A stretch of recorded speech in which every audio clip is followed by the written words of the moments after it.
মায়ের হেসেলে বানাবো গন্ধরাজ ভেটকি। আশা করি ভিডিওটি আপনাদের ভালো লাগবে। পাতাসহ এইরকম একটা গন্ধরাজ লেবু নিয়েছি। গ্রেটারে গ্রেট করে লেবুর জেসটা বের করে নেব। খেয়াল রাখতে হবে লেবুর এই সাদা অংশটা যেন কখনোই গ্রেট না করে ফেলি, তাহলে তেতো হয়ে যাবে। পেঁয়াজ, আদা, রসুন, কাঁচা লঙ্কা নিয়ে মিক্সিতে পেস্ট করে নিলাম। 6 পিস মাছে হাফ চামচ গন্ধরাজ লেবুর রস, হাফ চামচ হলুদ দিলাম।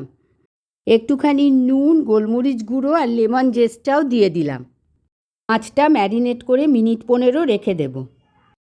এরপর কড়াইতে 6 চামচ সর্ষের তেল দিয়ে মাছগুলো ভালো করে এপিট ওপিট করে ভেজে নেব। মাছগুলো আমার ভাজা হয়ে গেছে। এরপর কড়াইতে একটা তেজপাতা আর এলাচ, লবঙ্গ, দারচিনি থেতো করে দিয়ে মশলার পেস্টটা দিয়ে দিলাম। ভালো করে মশলাটা কষাতে থাকবো। মশলা কষাবার সময় হাফ চামচ হলুদ, হাফ চামচ নুন দিয়ে দিলাম।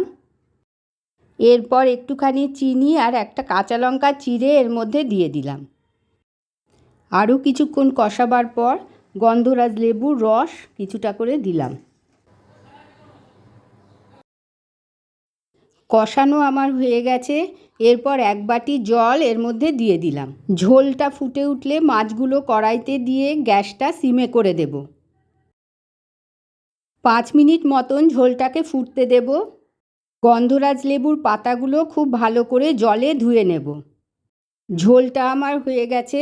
হাফ চামচ গোলমরিচ গুঁড়ো ও লেবু পাতাগুলো দিয়ে গ্যাসটা বন্ধ করে দেব। কড়াইটা ঢাকা দিয়ে 5 মিনিট রাখবো।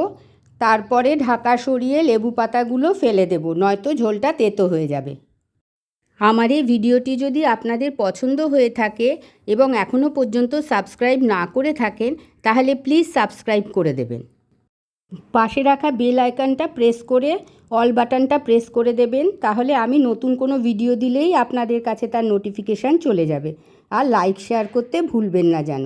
ধন্যবাদ।